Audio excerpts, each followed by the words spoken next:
Welcome, everyone, to this Gifts of God talk on Sunday. I'm so happy to be with you. And we're back in our Washington apartment. Not for long, though. We're going to be in Colorado next week. We start this week-long retreat to Babaji's ashram. This is a time of year. Twice a year, they have what's called a Navratri, and that means actually, literally translated, it means 9 nights of worship to the Divine Mother.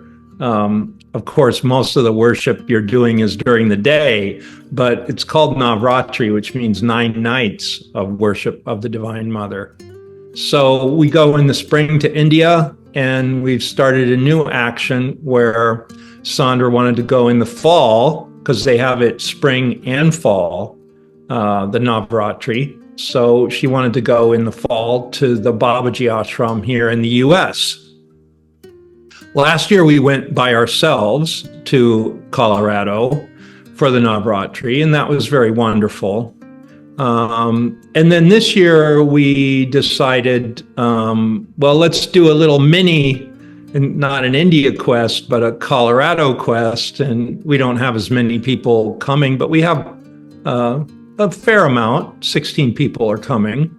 And we're going to stay in these condos, townhouses near the ashram. So we're not by any means roughing it. The India quest is a little bit of roughing it, although Harakan, Babaji's home and ashram in the foothills of the Himalayas, is so beautiful. Just the setting, everything. I don't think I would ever call that roughing it, because it's like a Shangri-La, spiritual Shangri-La, and you really feel it. So even though you're sleeping on a cot on a board, you don't seem to mind, because you're in this incredible vibration of his and the mountains and everything. So Baca ashram in Colorado is equally beautiful, not in the same ways, but it's on the side of the mountain and great vistas and a beautiful temple and beautiful people. So we go there. We're going there now in the fall to participate in the fall Navratri. And it'll probably be a regular thing now that we're getting our feet wet, taking a group, which has been fairly easy. Quite easy, as a matter of fact. It's now that I see that it's that easy, we'll probably do it every year. Yeah. So we leave on Tuesday for that. But next week we will still do the broadcast. We'll still do the mantra breathing on Saturday, and this talk on Sunday, same time. I've become very determined that we keep the regularity of these things, especially mantra breathing, because people from all over the world now are coming to the mantra breathing. As you know, many of you have been there. And we have people from Latvia, all the way from Latvia, Lithuania, Galeras in Lithuania, all the way to California. So it's quite a wide range of people. And we've been kind of evening out around 20 people each week who show up. We're trying to grow that number to include more, but it's a good, healthy number, 20. So we've kind of got to that plateau with the people who attend. And what we find is when there are more people, there's more energy, of course. And when there's more energy, people have more miraculous happenings in their breathe than when there's less energy. So what they're finding out is they're making these contacts with higher guidance, with Babaji himself, with the Divine Mother herself. And it's really good to hear people's miracles. They tell us, oh, in this mantra breathe, this happened. Yeah, and I made a breakthrough with my family member that whatever, I was having trouble with. So we're starting to see the results of the mantra breathing, and that makes us feel really good that we're on the right track with this, and it's making a difference in people's lives. So here we are today, and I thought what I would talk about, because this weekend has been on the theme of surrender, surrender into freedom. That was what we talked about yesterday at the Mantra Breathe. And certainly surrender comes to play in studying A Course in Miracles. And there are certain lessons that directly relate to that. And I'm thinking of this one lesson, I will step back and let him lead the way, right? I will step back and let him lead the way. I'm sorry, I can't tell you the number of that lesson right off the bat.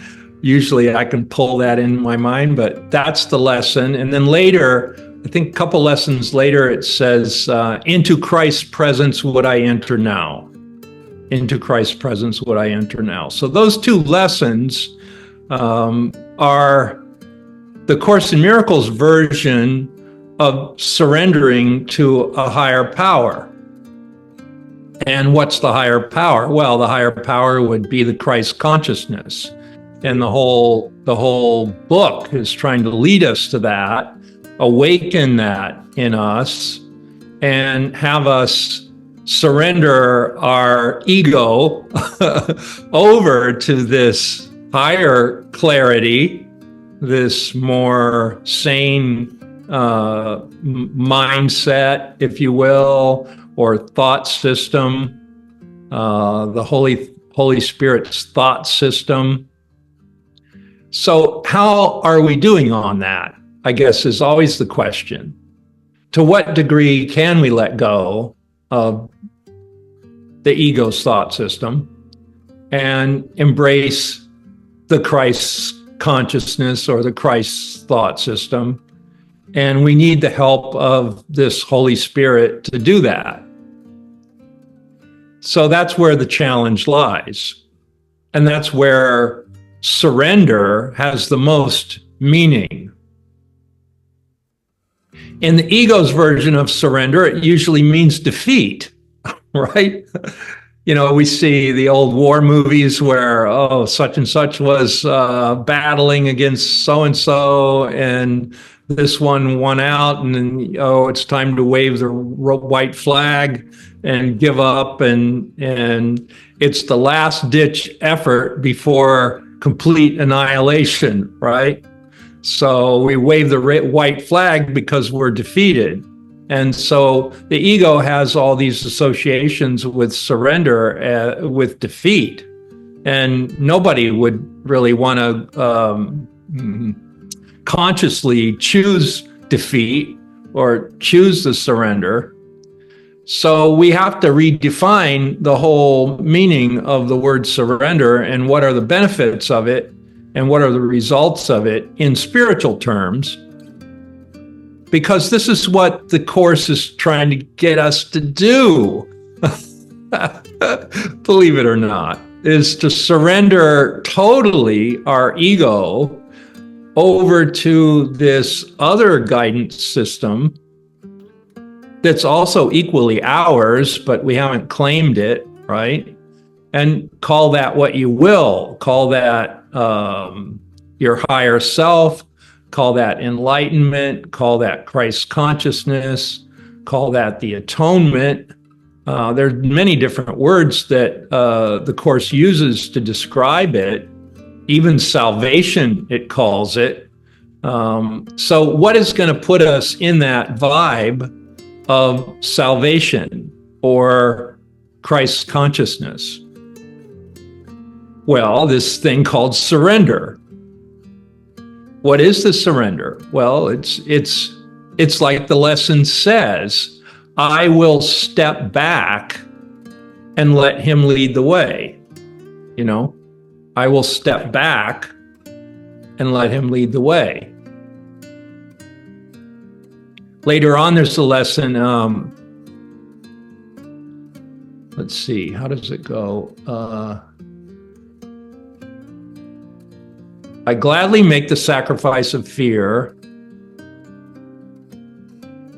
I will not lead. Let's see. It's about I will follow, but I won't lead. Okay, that would be a true surrender. I will follow, but I'm not going to assume that I know what I'm doing to lead. Right. So this stepping back, letting him lead the way, choosing the second place instead of the first. That's another lesson. That would be the surrender.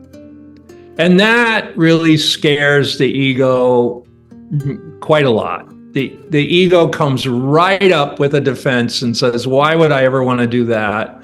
I would be totally discombobulated, out of control, wouldn't have any idea what's happening next.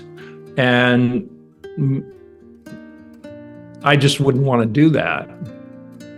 That's the ego's response.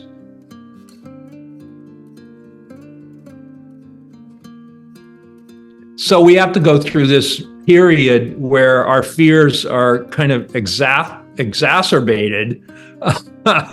When you bring up the word surrender, oh, everybody, whoa, wait a minute. And then your fears come up, and then you have your resistances, and then you don't really ever do the surrender. You just keep going on in your own control and your own thought system, getting the same results or worse, but certainly not making this contact with a higher force that could give you something different. And this is where the challenge is. This is where the challenge is in any spiritual system that's based on undoing the system you're using. That's what the Course is. It's trying to undo the system that we're using, because the system that we're using has led to all kinds of undesirable consequences. So how would we avert those undesirable consequences? Well, we need a whole new system. And in order to get the new system, we have to give up the old system. And that would be surrender. So I think until we see that surrender is not a defeat, we're not going to do it.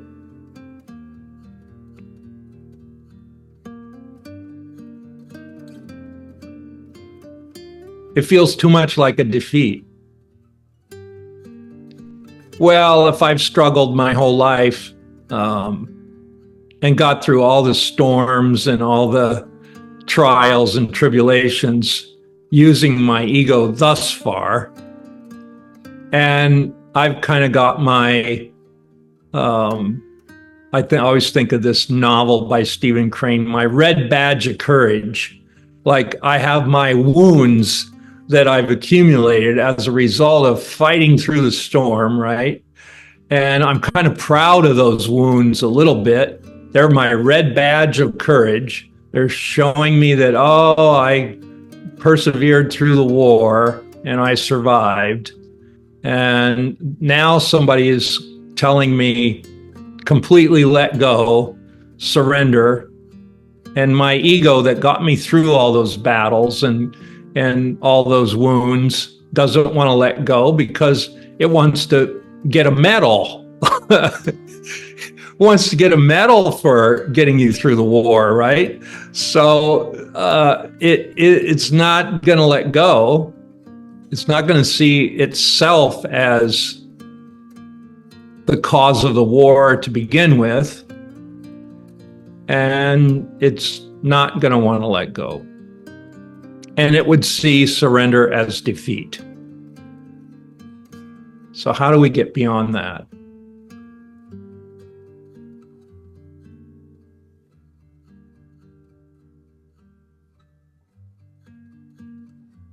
I will step back and let him lead the way.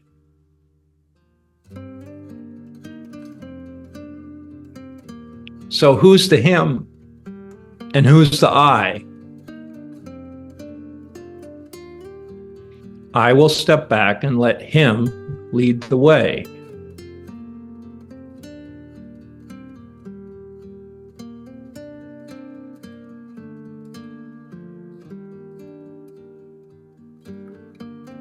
Well, I think we first have to see that leading ourselves can only go so far.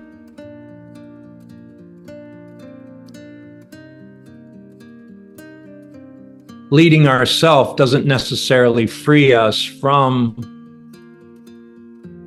the results that we've got in the past. In fact, we noticed leading ourselves, we tend to get the same results. There's that saying, if you want a different result and you keep doing the same thing, why would you think you'd get a different result? If you're thinking the same way, doing the same things, having the same thought system, but you want something different, why would you think you'd get the thing that's different if you're using the same program, right? So that's the part we have to see, that unless we do let go, unless we do make a radical shift, we're going to get the same result. So this stepping back is the surrender that invites in a new guidance system or new energy, new contact, let's say. The contact would be with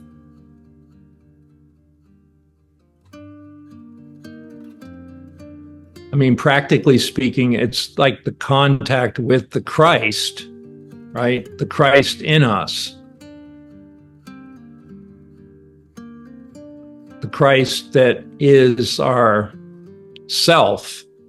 Christ is the self we share, connecting us with one another and with God himself, right? So it's this self of wholeness, this self of oneness, this self of a state free of fear, guilt, and anger. Our holy self.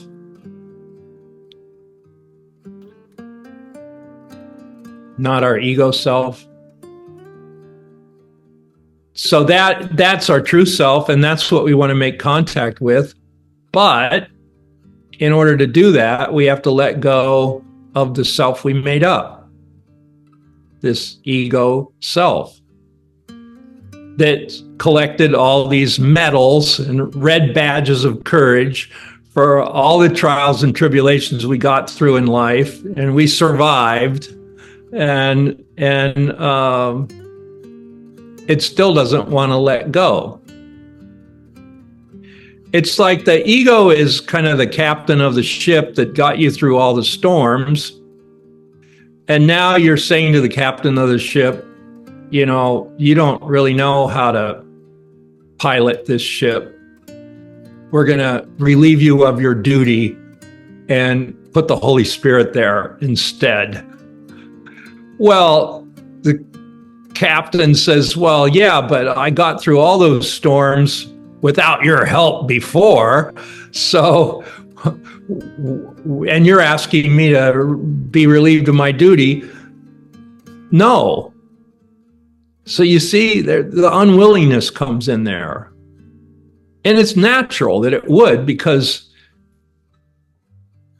you survived this long without the guidance of the Holy Spirit. So why do you think you're not going to survive farther without it? And there's resistance to really surrender, to really step back and let the Christ lead the way. It's like jumping off the cliff, It's like Jesus says, well, okay, you got this far, you can't go any farther, and here's the cliff, and you jump and God's going to catch you. Well, you say, well, I better have a parachute. I don't trust that. So see, it's everybody's going to come up against this, is what I'm saying. This resistance to surrender.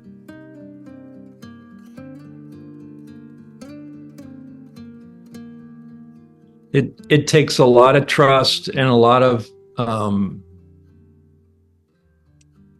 almost a denial of the fear that you're actually feeling in your body and your mind, because the fears come up. Like, okay, if I let go, what's going to happen here? What's going to happen there?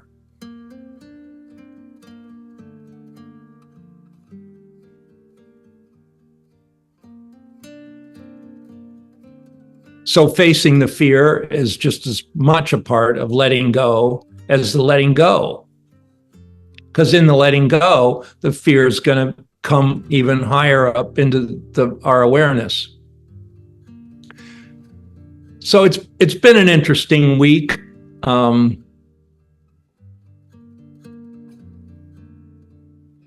Usually my fear in letting go comes up around money, right?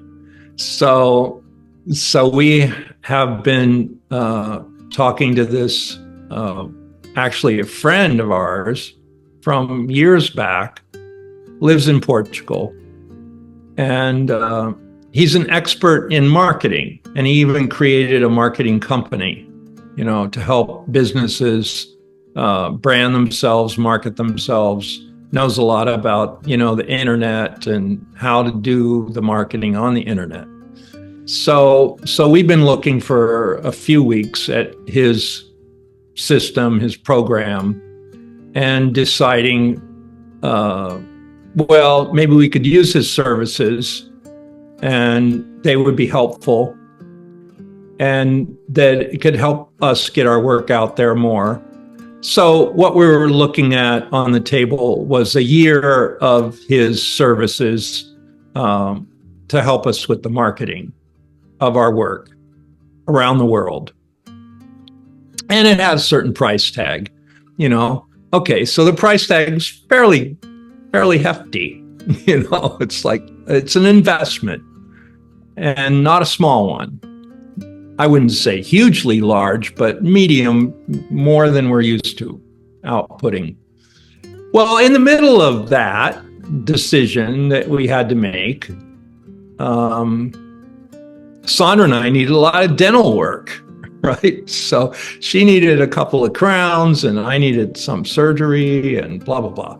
So added to this decision we're making about this, big outlay for the marketing, we had something we hadn't really counted on, but had to pay for anyway, is this huge dental bill, right? So you add both those up, it's like a double whammy, it's like, okay, not only do you have the dental bill, but you have this huge, thing, you're going to decide to go for it. So we had to really surrender to not let that be, not allow lack or the big price tag of both things to deter us from making the right decision. So we, from the very start of talking to this gentleman about the marketing, it just seemed like it was right. He understands us, he understands our work, he understands how to build a new website that has a different kind of action. And it just seemed like the right thing to do to work with him. And then in the middle of it, okay, and on top of it, here's this dental bill throw in there. So we just had to keep moving forward and saying, okay, we're going to go in the right direction. We're going to let the Holy Spirit lead us and let go, step back, let him lead the way. And this feels like the right thing, so we're letting him lead the way. But we had to face a lot of our fears, mostly financial, in the middle of it, which we did. And we still made the same decisions anyway, in spite of all that.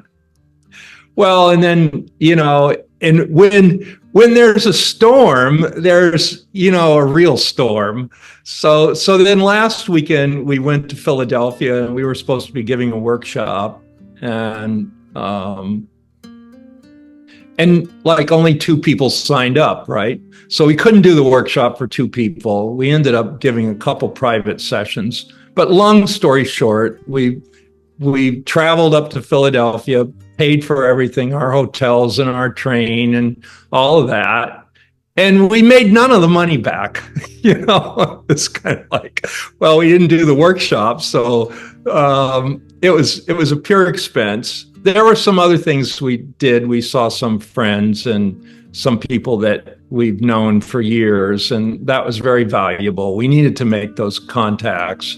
But in the Department of Money, it was like more outflow, So it's like when you get close to letting the Holy Spirit guide you, sometimes the practical things in your world get turned upside down, and they don't look like they're going in the right way.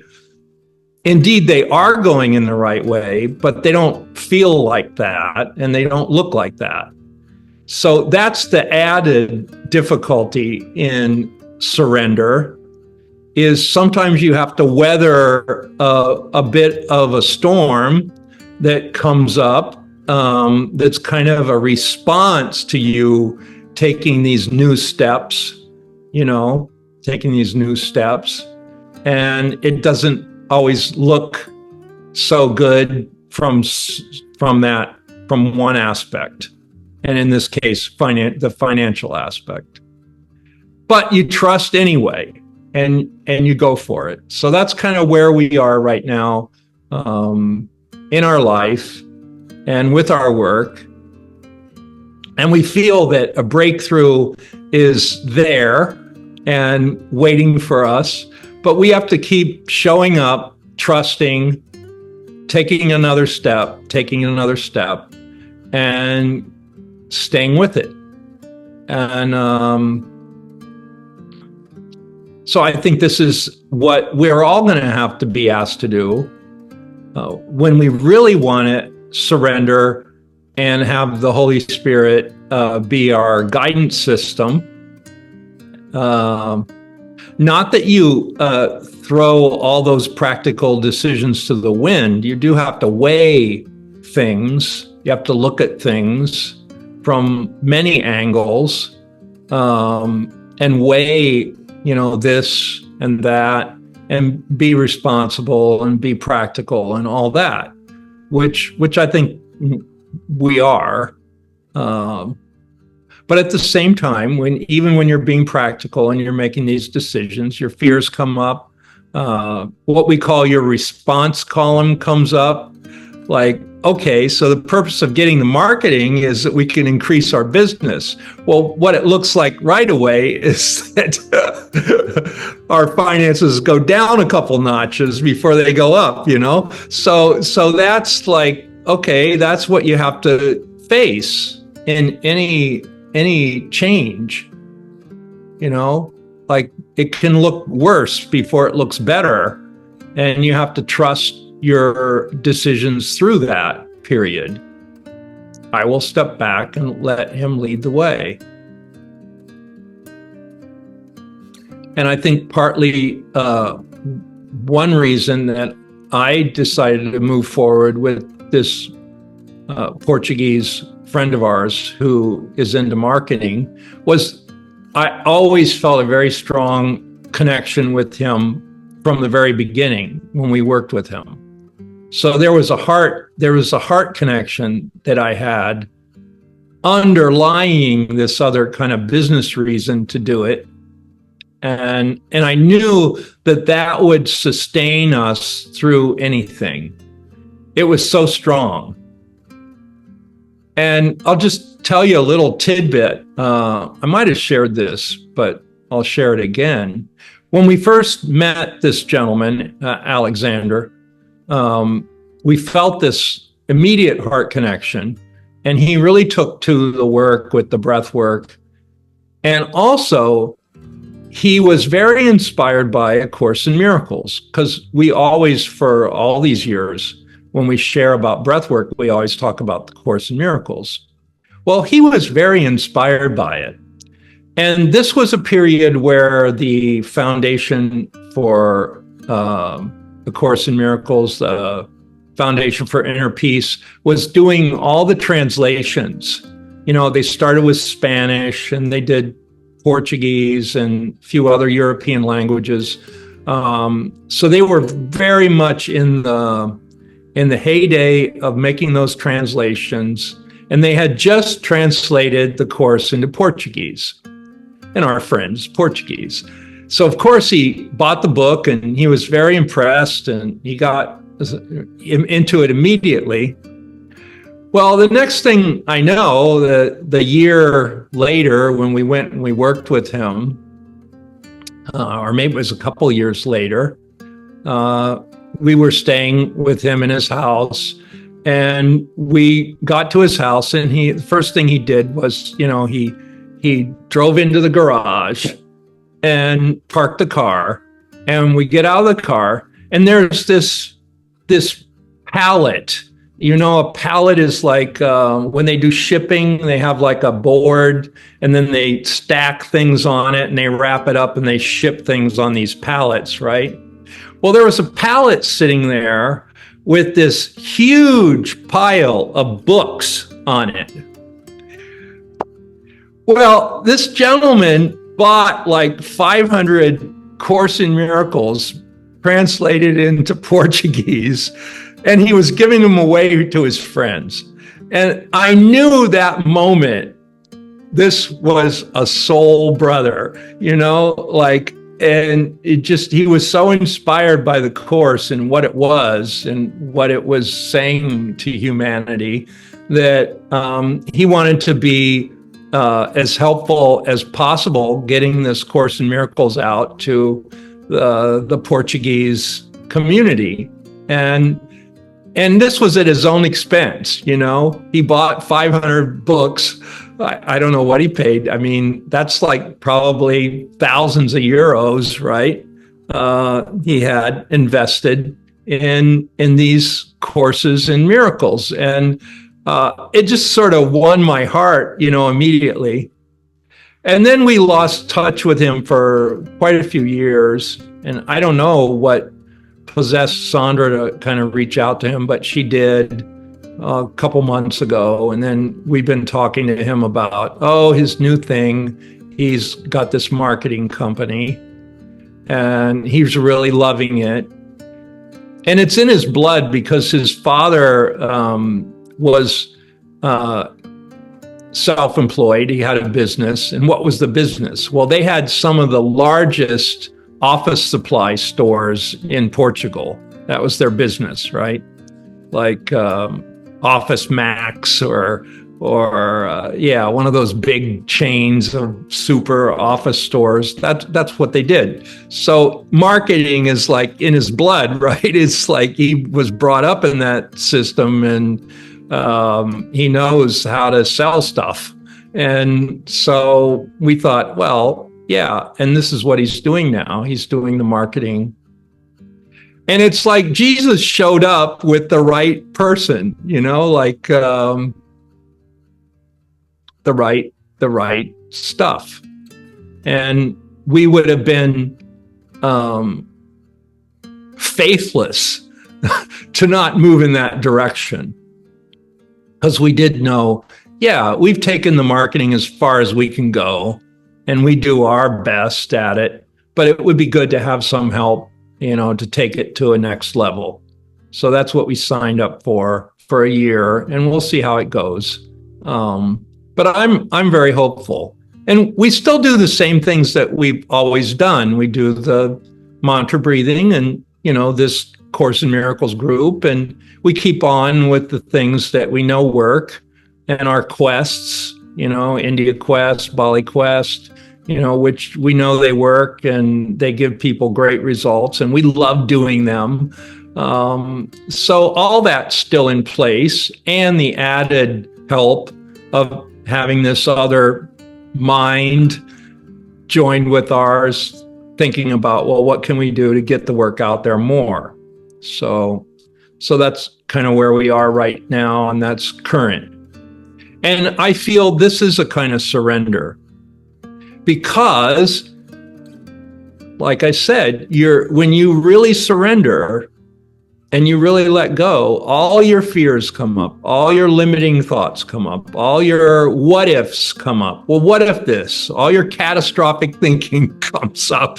Well, what if I do this and this doesn't work? And then, oh, we're out that money. You know, all that. All your mind just keeps like sharing all the possible things that could go wrong, right? And you've got to get through that. Everybody does. Anybody who has even approached the subject of spiritual surrender has to deal with all their fears, all their guilts, all their upsets. And we know that. And this is what we help other people get over. And this is also what we have to get over as teachers.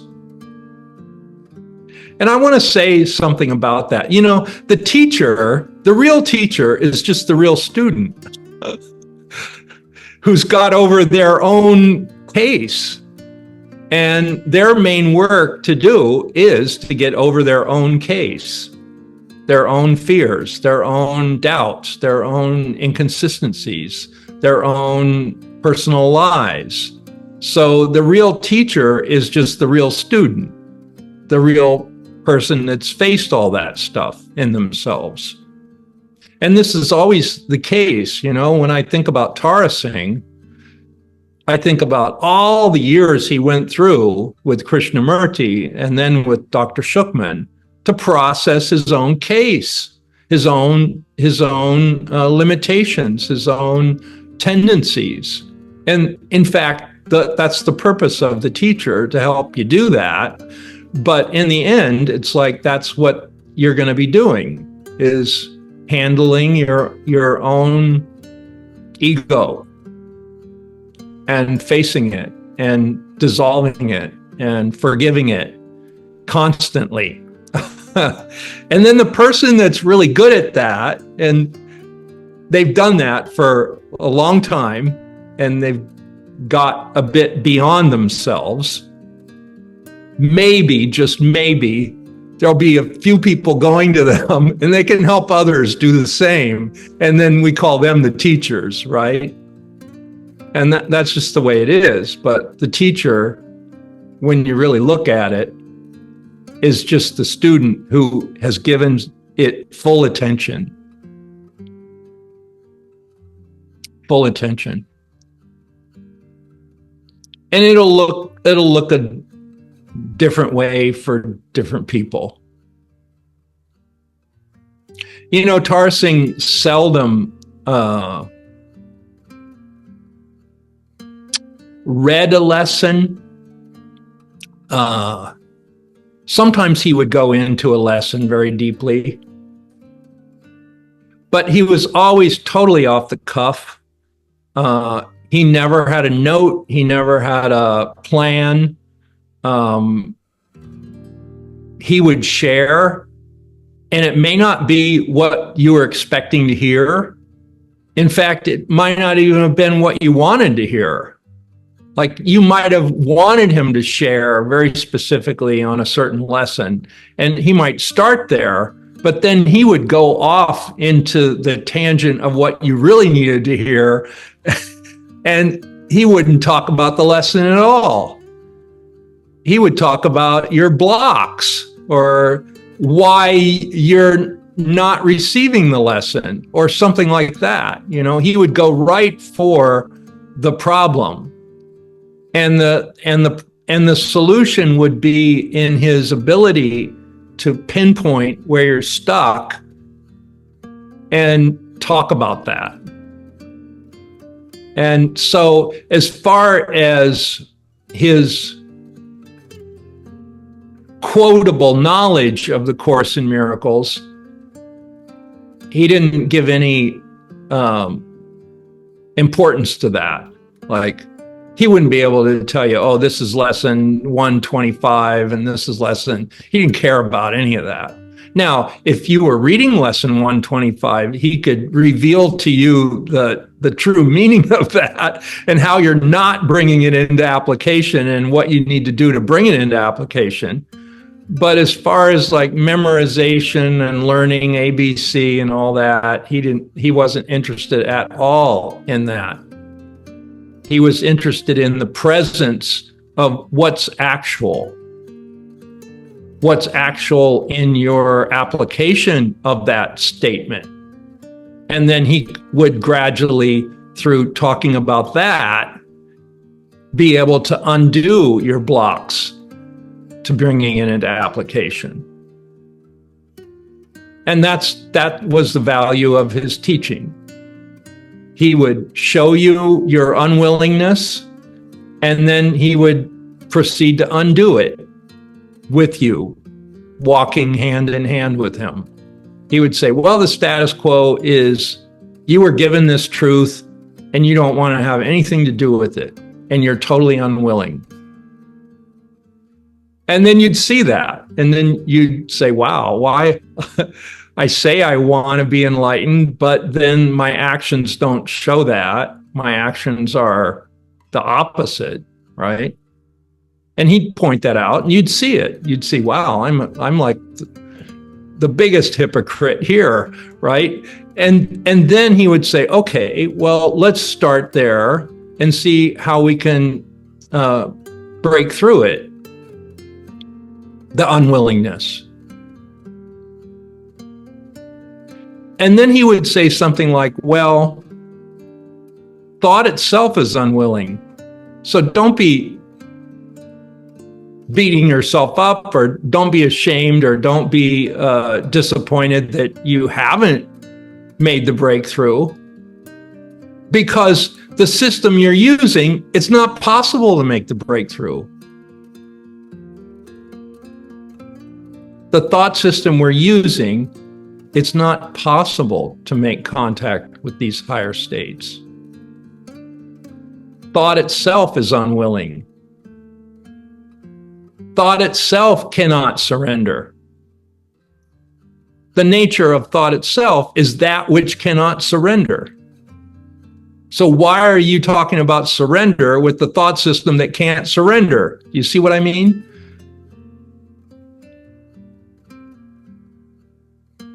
And it would leave you kind of in a place where you'd feel helpless. But when you really look at it, in those early lessons of the course, nothing I see means anything. My thoughts don't mean anything. I see only the past. I'm not upset for the reason I think. Those are the first lessons. They're saying the exact same thing. With this thought system you're using, you're never going to be free. And in order to step back and let him lead the way, you have to surrender that whole thought system, which is pretty sobering. Because you're saying to yourself, thought itself, which I spend all my day in this head of mine, right? Thinking. Well, that whole system of what I do every day is going to keep me stuck.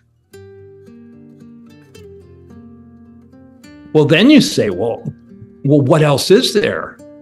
And then the fear comes up. Well, what if I gave that up? Where would I be? I'd be in this kind of like void of nothingness, right? And that brings up more fear. So it's like the closer you get to it, the deeper you're looking into it,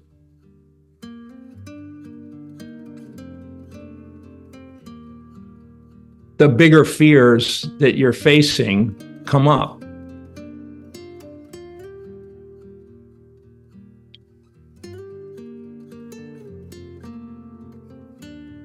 And we have to look at them.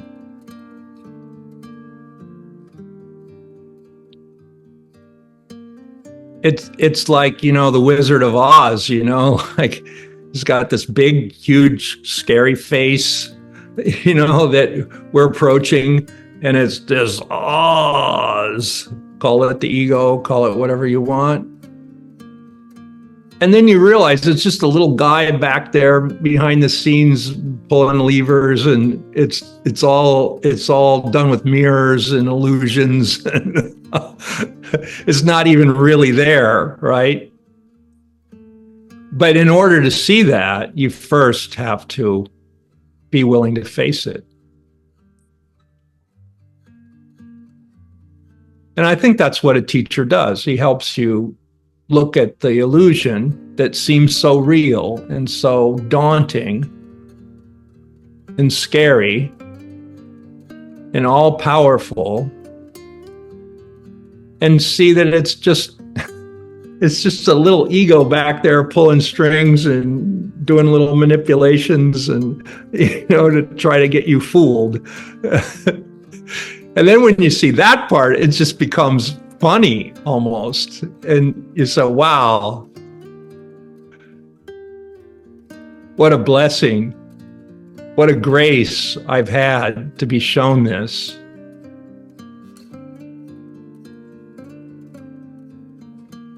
How long we must have waited for the Course in Miracles. Most of us here, we're spiritually bent, right? We really want to awaken. But how many lifetimes we must have been in churches and dogmas and nuns and priests and missionaries and all of that. And maybe we got close, maybe we didn't, I don't know. But then in this life, we kind of got fed up and we said, all right, I give up. It's not working. I'm not going to be part of what doesn't work for me. And in that moment, there was the Course in Miracles sitting there. Where did it come from? Where did it emerge from? I mean, just the fact that it's in our life is miraculous.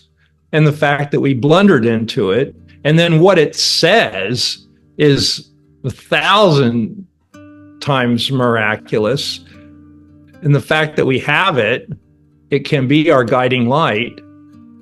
Such a gratitude. And then if we're fortunate enough, I think of that one day I was in this bookstore. At the time, I was involved with the rebirthing community. I knew Sandra, but she wasn't really, she was a teacher, but I was in this bookstore and I saw this tape of Tara Singh bringing the Course in Miracles into application. And it just rang to me, right? It just dropped off the shelf in my lap. And had I not been in that bookstore, I never would have even known there was such a being as Tara Singh.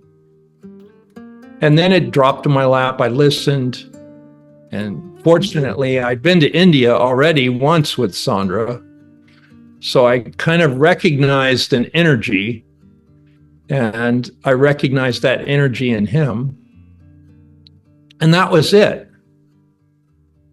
And then little did I know, he was, I don't want to say hand-picked, but almost. Hand-picked by Dr. Shukman and then trained by her to put forth the Course in a way that could transmit the deeper meaning of it. And, Kenneth Wapnick, with all due respect, was doing the same thing, but in a totally different way. Kenneth was Western, and he came from the Western traditions, and he had that kind of Western professorial, intellectual background, as did Dr. Shukman. But Tarsing was from a totally different background, from the East, where they didn't care if you had a college degree. They cared if you had an open heart and you were speaking the true words and you were in connection with your divine intelligence and that energy. He was a yogi, he was a pure yogi. And that was the energy needed to transmit the course. And Dr. Shukman saw that and groomed him to do that. And then somehow I blundered into him, and then I knew immediately, wow, this is my teacher. There was no question about it. And that was it.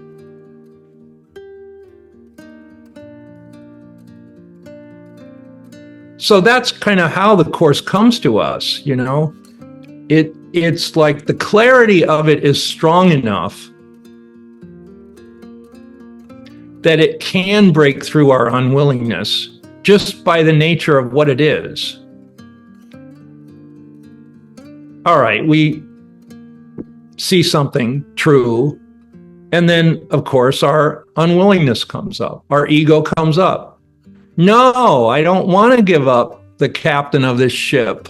I've got through all these storms and I went through all these battles and I have all my wounds to show for it. And you're asking me to totally let go and let some other entity I don't even know run the show? Of course, we're unwilling to do that. But even in the midst of that unwillingness, such a thing as the Course in Miracles can dissolve it. It's that powerful. And it would have to be that powerful because we're all skeptics. We all went through organized religions and left it all behind and said, to hell with it. It's too many contradictions, right? We all did that. We all were born into families that were fairly, interested in having a spiritual life. And then we went through those childhood organized religions and we outgrew them. And then now what do we do? And then we blunder into something called the Course in Miracles. And maybe we get a teacher from the East or a yogi or a this or a that. So it's a different,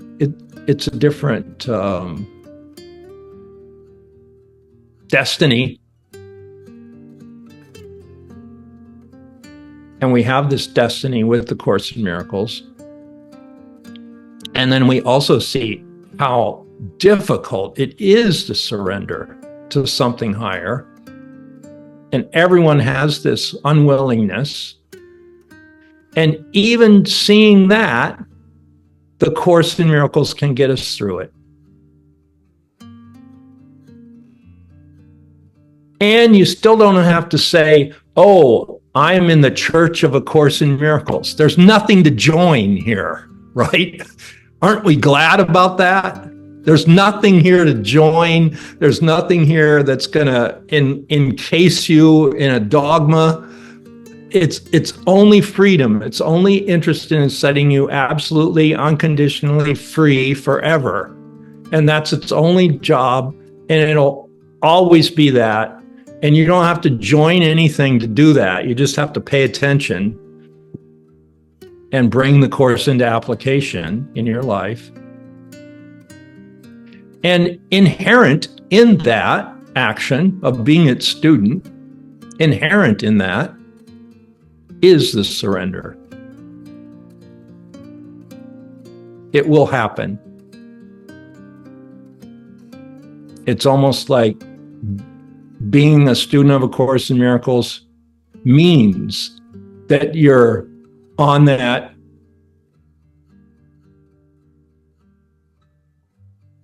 precipice of surrender. Every lesson will bring you to that.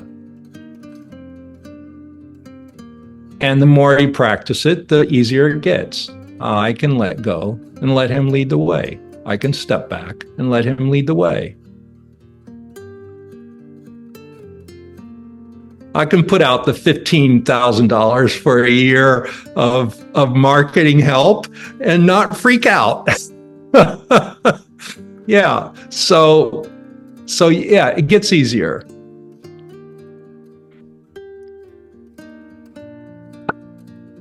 And it's a joy. It's a joy to let go.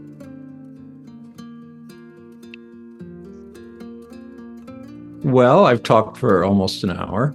And does anybody want to say anything, or do you have a question?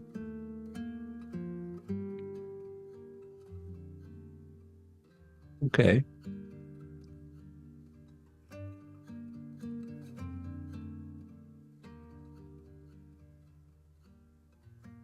I didn't know I was going to talk about surrender, but it was kind of the theme for this weekend. And I think it's still the theme. And surrender to something that's more full of strength, more clear, more wise, makes things easier, not harder, makes things clearer, more understandable. And I think that's where we're going. It's like surrendering into heaven is going to make our life better. And what are we giving up? Well, we're giving up hell. Isn't that a noble surrender? We're giving up hell to invite in our heaven.